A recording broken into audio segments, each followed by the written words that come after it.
Welcome to Spotlight Advanced. I'm Bruce Hunt.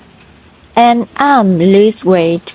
Spotlight uses a special English method of broadcasting.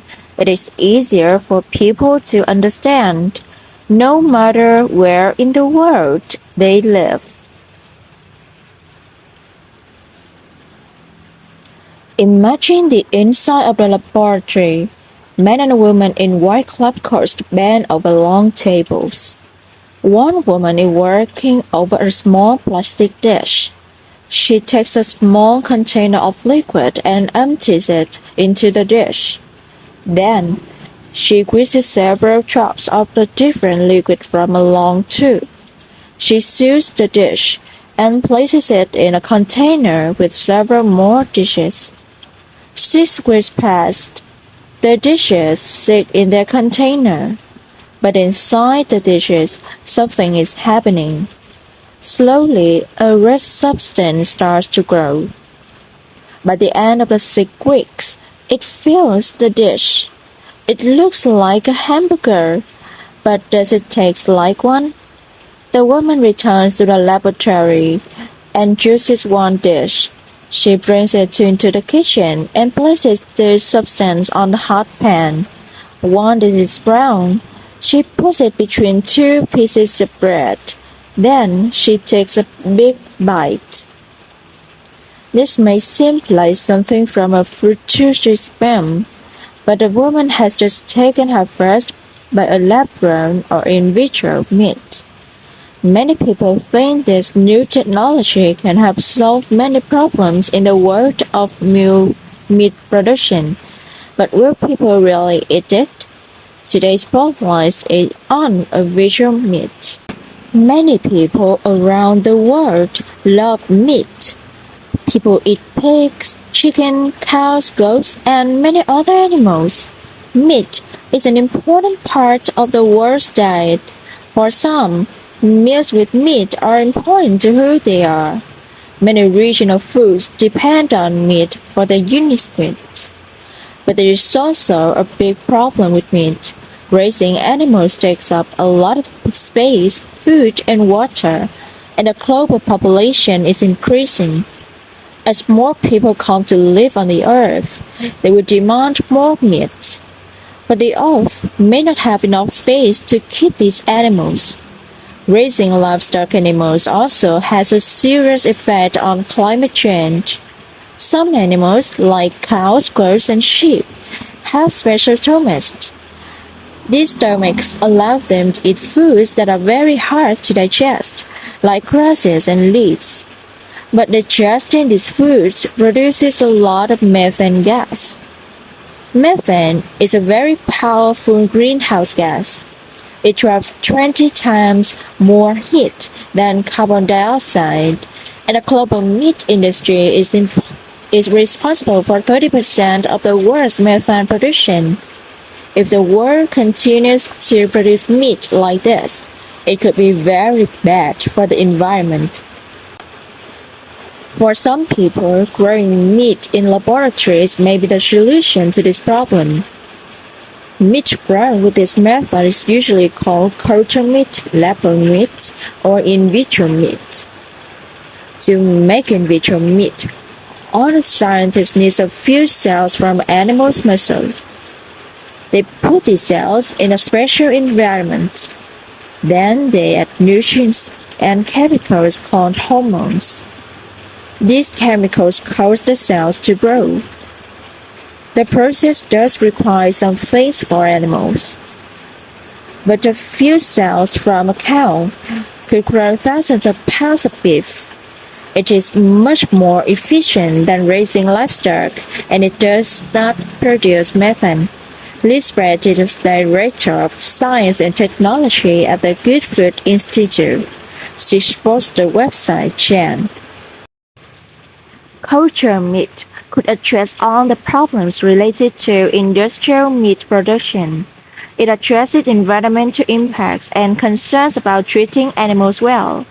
It stops the risk of getting diseases from animals. It can do all this while making sure there is a production system to meet the growth in demand for animal protein.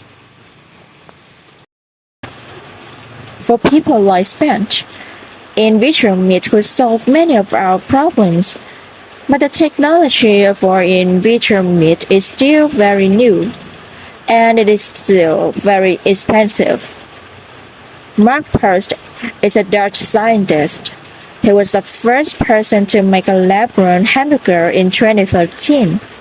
It was made from cow cells. The hamburger was very expensive to make. It cost $325,000, and it took 3 months to grow. Today, the process is much faster. Good Meat is a company that has started growing in vitro chicken. Their chicken only takes 2 weeks to produce, but a meal of this chicken will cost about $17. The process also may not be as environmentally friendly as people thought. Growing in vitro meat uses a lot of energy. Some of this energy will come from burning fossil fuels. This releases carbon dioxide into the atmosphere. Carbon dioxide traps heat the atmosphere, and is lost in the atmosphere longer than methane. So many people say it's worse for the planet in the long term. Growing in vitro meat may also cause a lot of waste. This is because cell cultures must be sterile. They must be free of any bacteria. Otherwise, other things will grow and ruin the meat. These sterile containers also create a lot of plastic waste. And there's already a problem of too much plastic waste in the environment. But the biggest question about in vitro meat might be, will people eat it? Many people do not trust food grown in lab. In vitro meat may seem unnatural, or people might fear that it will somehow affect their bodies in a bad way. And in vitro meat also does not taste like meat from animals. It does not have fat, only muscle. Fat must be added later, and the taste is still not quite the same. Still, in vitro meat is coming. Today, it is available in very few places, but dozens of companies are working on the meat growing methods. Companies have invested billions of dollars in this research, and many people believe that it is the protein of the future. Charles Tetrix is the CEO of EatChest, which grows in vitro chicken. He told the website CNET, "I want tens of thousands of restaurants to have cultured meat on their menu. That at some point, I want them to ask their chefs, why do we have conventional chicken on the menu too? Would you eat in vitro meat? Why or why not?" You can leave a comment on our website at www.darkspotlightenglish.com.